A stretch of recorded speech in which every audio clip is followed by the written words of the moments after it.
안녕하세요. 이 영상은 제 친구들이 제 얘기를 너무 안 들어서 만들었어요. 사실 술자리 같은 곳에서 너무 이런 얘기 진지하게 하는 것도 설명충 같고 지루해 할 거고 정보 전달에 있어서도 효율적이지 않을 것 같아서 굳이 자세히 하지 않았는데요. 그럼에도 불구하고 내 주위 사람들은 결국은 알았으면 하는 내용들이 있어서 대면으로 설명하는 것보다 그냥 영상 찍고 링크 던져주려고 만들었습니다. 참고로 디테일한 과학적인 설명들이 많을 건데 모두 이해할 필요는 없고 그런가 보다 정도로만 하고 넘기시면 됩니다. 오늘은 피부 관리, 과거보다 심해진 숙취, 날이 갈수록 빠지지 않는 나이살 등에 관한 주제로 얘기를 나눠볼 거고요. 획기적으로 자기 관리를 제대로 해버리는 방법을 알려주려고 해요. 술자리에서는 말하기 귀찮았던 제가 하는 말들의 근거들이나 자세한 이유들에 대해서 말해주려고 합니다.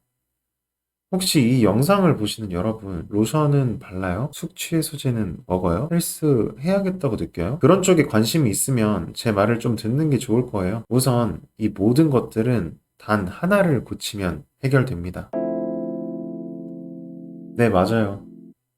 당신이 10살 때 피부로 돌아가면 피부 걱정할 것 같아요? 20살 되자마자 먹던 숙취보다 지금이 훨씬 심하죠? 나이 들면 어때요? 살 더 안 빠지잖아요. 놀리려고 영상 만들었냐고요? 여기서 영상을 끝까지 보지 않으면 그냥 놀림만 받고 끝날 거예요. 근데 영상 길이를 보면 제가 할 말이 더 있는 것 같죠? 의외로 어려지는 건 가능합니다. 노아의 종말이라는 책의 저자인 이 아저씨는 노아에 대한 걸 연구하는 하버드 대학교 의과대학 교수예요. 이 아저씨가 발표한 많은 영상들에서 안 늙어지기 위한 여러 가지 방법을 설명하고 있어요. 안 믿기나요?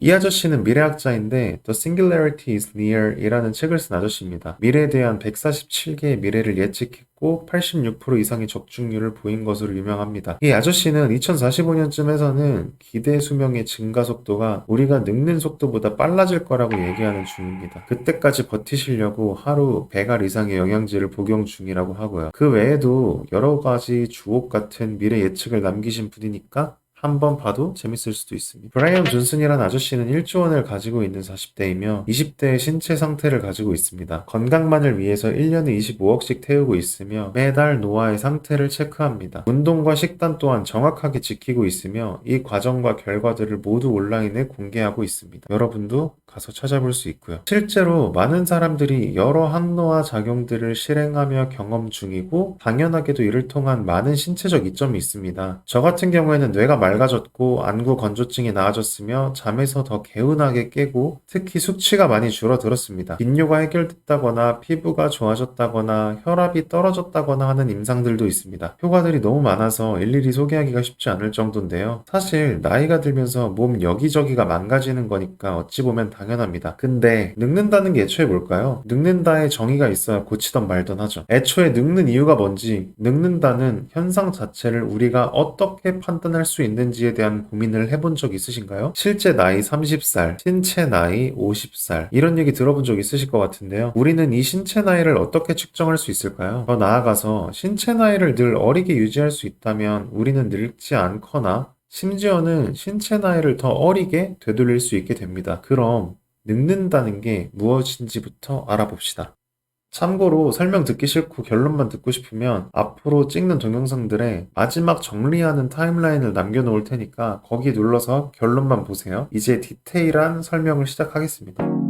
실제로 노화에 대한 다양한 접근이 존재하고 노화라는 것은 사람들이 흔히 생각하기로는 점차 장기들이 기능을 잃어가는 과정을 의미합니다. 또한 이런 기능적인 측면에서 노화를 측정할 수도 있습니다. 앞으로 설명할 노화의 개념은 데이비드 싱클레어 박사의 연구에 기반한 설명입니다. 데이비드 싱클레어 박사는 노화에 대한 저명한 연구자이며 그 연구실 또한 훌륭한 연구를 많이 해내고 있습니다. 자, 우리는 한 개의 정자와 난자가 만나 단 하나의 세포로부터 시작된 것을 알고 계실 것입니다. 그러나 시간이 지나며 세포 분열이 점차 이루어짐에 따라 이 세포가 분화해서 각자 자기만의 역할을 갖는 세포가 됩니다. 그런데 이 세포가 각자 본인의 역할을 계속 잘하면 좋겠지만 노화가 진행될수록 정체성을 잃고 활성화되어서는 안 되는 유전자가 활성화된 정체성을 잃어버린 세포가 됩니다. 정체성을 잃는 과정을 전분화라고 부르기도 합니다. 예를 들어서 알츠하이머의 경우 이런 세포가 정체성을 잃는 전분화 때문에 뇌세포에 문제가 생기는 과정일 거라고 데이비드 싱클레어 박사는 말합니다. 실제로 치매 환자의 뇌에서 피부 조직이 발견된다던가 하는 일들이 일어납니다. 즉, 이로부터 세포가 자기의 역할을 잃어버리지 않게 하면 우리는 노화와 관련된 질병으로부터 해방될 수 있다고 생각할 수 있습니다. 세포가 자기 역할을 잃어버리지 않게 하려면 어떻게 해야 될까요? 세포는 우선 DNA가 손상되면서 점점 자기의 기능을 잃습니다. DNA를 잘 보호하기 위해서는 어떻게 해야 하는지, 이를 위해서 어떤 것들에 집중해야 하는지 보겠습니다. 우선 텔로미어는 염색체 말단의 보호 구조입니다. 염색체가 닳기 전에 말하자면 발을 보호해주는 신발 같은 역할을 해주는 거죠. 활성산소는 우리 몸의 조직을 공격합니다. 염증을 생성하거나 해서 몸에 안 좋습니다. 히스톤은 DNA를 엮어주는 역할을 합니다. 좀 복잡할 수 있는데요. DNA들을 한 곳으로 묶고 일부 유전자는 묶지 않고 풀어놓아서 DNA의 특정 기능만 켜주는 그런 역할을 합니다. 이게 세포가 정체성을 갖게 해주고요. 예를 들어서 뇌세포가 피부세포를 위한 유전자는 켜지지 않게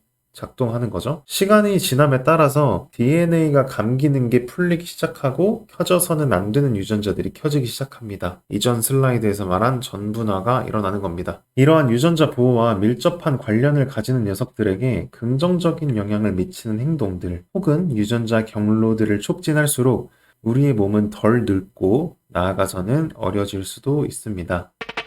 몸에 좋은 더 많이 일으켜야 하는 현상의 예시로는 오토파지라고 하는 현상이 있습니다. 이 메커니즘을 밝힌 오스미 요시노리라는 분은 2016년에 이를 밝힌 공로로 노벨상을 수상하기도 했을 만큼 몸에 많은 유익이 있는 현상입니다. 이 현상은 우리 몸에서 이미 기능을 잃고 필요 없어진 독성 단백질, 이미 파괴되어 몸속에서 염증을 유발하는 좀비세포 등을 파괴하여 영양분을 재활용합니다. 이를 통해 우리는 몸속의 독성을 제거하고 세포 내 손상된 구성 요소를 회복합니다. 또한 우리 몸에 이미 있는 장수 유전자라고 부르는 유전자들을 잘 이용하면 몸에 유익한 효과들을 얻습니다. 이것들은 조금 디테일하게 살펴볼 건데요. 우리가 장수 유전자라고 부르는 유전자는 수백 개가 있지만 주로 세 가지 유전자 분류에 집중해 볼 수 있습니다. 첫 번째로 mTOR류입니다. Mammalian Target of Rapamycin. 그러니까 번역하면 라파마이신의 포유류 타겟 단백질 정도가 되는 단어입니다. 두 번째로는 AMPK고요. AMP Activated Protein Kinase라고 합니다. 마지막은 시루트인이라고 합니다. 이 유전자들을 억제하거나 촉진하는 방식으로 우리는 우리 몸에 좋은 현상들을 더욱 일어나게 할 수 있습니다. 예를 들어서 이 유전자들을 억제하거나 촉진하면 오토파지가 더 잘 일어난다거나 하는 방식으로 말입니다.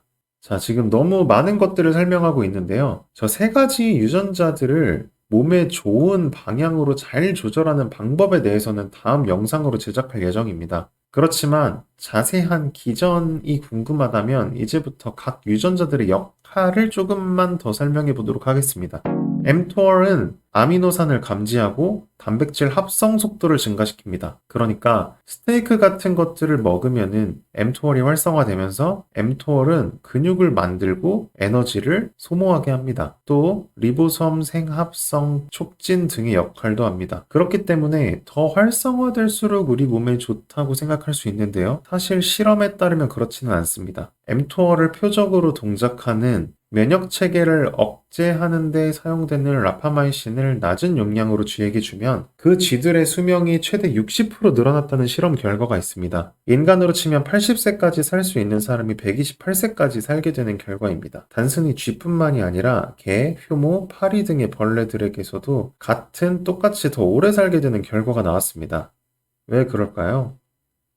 mTOR이 억제되면 우리 몸에 영양이 충분하지 않다고 생각하게 되고 어려운 시기를 지난다고 인지한 우리의 몸은 몸을 더욱 강하게 만들고 생존하려고 합니다. 이 전 슬라이드에서 설명한 오토파지에도 영향을 미치는데 mTOR은 세포 내 영양분이 풍부할 때 오토파지 활성 감소를 유도하기 때문에 오토파지 측면에서도 좋지 않습니다. 즉 mTOR을 억제하면 늙음을 억제할 수 있습니다. 두 번째로 AMPK라고 하는 유전자입니다. AMPK는 말하자면 에너지 센서이며 낮은 에너지를 감지하는 데 중요한 역할을 하고 낮은 에너지 상태는 장수에 이로운 영향을 미칩니다. 식량이 떨어질 것으로 생각하고 몸을 보호하기 시작하는 건데요. 이는 mTOR를 낮게 조절하고 장수 유전자를 활성화합니다. AMPK를 켜면 우리의 몸은 인슐린에 민감해집니다. 혈당이 높게 유지되면 몸에 당밀이나 캐러멜화된 단백질이 남게 되어 독성을 유발할 수 있는데 AMPK가 켜지면 혈당을 빨아들이게 됩니다. 그리고 우리 몸의 에너지 생산을 하는 미토콘드리아도 강화시킵니다. 즉, AMPK는 높이면 높일수록 좋습니다. 어떻게 하면 될까요? 그 방법은 바로 적게 먹으면 됩니다. 단식을 하면 AMPK가 켜집니다. 간헐적 단식 또한 유효한 방법입니다. 2형 당뇨병 치료제인 메트포르민을 먹어도 AMPK가 활성화되는데 통계에 따르면 메트포르민을 복용한 2형 당뇨병 환자들은 그렇지 않은 일반인들보다도 기대 수명이 길었다고 합니다. 또한 쥐 실험에서도 메트포르민을 먹인 쥐의 수명 연장을 확인한 실험이 있습니다. 시르트윈은 유전자의 집단인데 우리 몸에 7개가 있습니다. 시르트윈 유전자 가족은 효모와 벌레, 파리, 쥐, 그리고 지금은 인간에서도 노화를 조절하는 중요한 역할을 한다는 것이 증명되었습니다. 세포는 액체로 가득한 미세한 가방이고 단백질로 가득 차 있습니다. 단백질의 핵 안에는 DNA가 있고 이 DNA에 의해 단백질이 인코딩됩니다. DNA는 얇은 실의 형태이며 세포는 이 실을 임의로 그냥 막 보관하지 않습니다. 세포는 DNA를 히스톤이라고 부르는 단백질들 주위에 감아서 가지고 있습니다. 히스톤들은 서로를 유인하고 그 결과로 염색체라고 하는 구조물들이 만들어집니다. 그렇지만 모든 것이 다 뭉치지 않고 일부 유전자들은 풀어진 상태로 있어야 합니다. 감기면 안 되고요. 그래야 유전자가 퍼지어서 활성화될 수 있습니다. 저희가 아까 특정 유전자를 활성화시킨다 라고 말하는 것이 이런 메커니즘으로 동작합니다. 왼쪽의 사진이 히스톤을 보여줍니다. 풀어진 유전자만 활성화가 됩니다. 많은 정보가 DNA 안에 들어있지만 한 번에 읽을 수 있는 정보는 조금밖에 없다는 것입니다. 우리는 원래 한 개의 모세포로부터 나오지만 결국 간세포는 역할이 한 번 정해지면 그 후로는 쭉 간세포, 뇌세포는 쭉 뇌세포로 기능해야 합니다. 만약 뇌세포가 갑자기 피부세포가 된다면 곤란해집니다. 이 세포들이 각자 역할을 하게 되는 이유는 세포들이 본인의 유전자 정보를 상속받기 때문입니다. 이 세포는 뇌세포니까 피부세포를 위한 유전자는 켜지지 않게 유지해주는 식으로 말이죠. 이 조절은 후성 유전체라는 곳에서 하게 됩니다. 그렇지만 시간의 지남에 따라 DNA가 감기는 것이 풀리거나 켜져서는 안 되는 유전자들이 켜지게 되면 읽혀서는 안 되는 정보들이 읽히기 시작하고 세포는 혼란스럽게 됩니다. 아까 처음에 설명드린 전분화가 일어나게 되는 겁니다. 더욱 일반화된 세포가 되고 이런 과정이 반복되면서 노화가 진행되는 것입니다. 시르트윈은 서서히 풀려가는 DNA를 다시 뭉쳐줍니다. 그래서 전분화를 막게 됩니다. 조금 더 세분화된 말로 풀어서 설명하면 노화, 전사, 세포 자살, 염증 반응, 그리고 스트레스 저항성뿐만 아니라 에너지 효율성 및 칼로리가 낮은 상황에서의 민감성과 같이 다양한 범위의 세포 프로세스에 영향을 줍니다. 그리고 중요한 건 운동하기와 단식하기 등이 시르트윈을 활성화시킵니다. 이번 영상을 정리하자면 여러 좋은 유전자들을 활성화시키면 안 늙을 수 있다. 지금보다 어려질 수 있다 정도가 되겠습니다. 우선 이 정도로 첫 영상은 마무리하려고 하고 혹시나 흥미가 생겼다면 이제 무엇을 먹고 어떻게 생활하고 어떤 영양제를 먹을 때 어떤 효능이 있는지에 대해서 차차 알아가 보도록 하겠습니다. 저는 안구 건조증이 많이 나아졌고 다르게 생활하면서 몸무게가 떨어진 영향인가 싶지만 혈압이 떨어졌고요. 숙취의 경우엔 진짜 이전보다 드라마틱하게 사라졌습니다. 피부가 좋아졌다거나 하는 거는 좀 오래 봐야 알 것 같지만 확실히 활력이 늘고 피로감은 줄었습니다.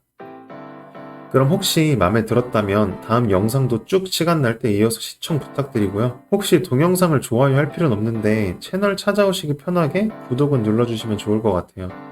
그럼 다음에 봬요.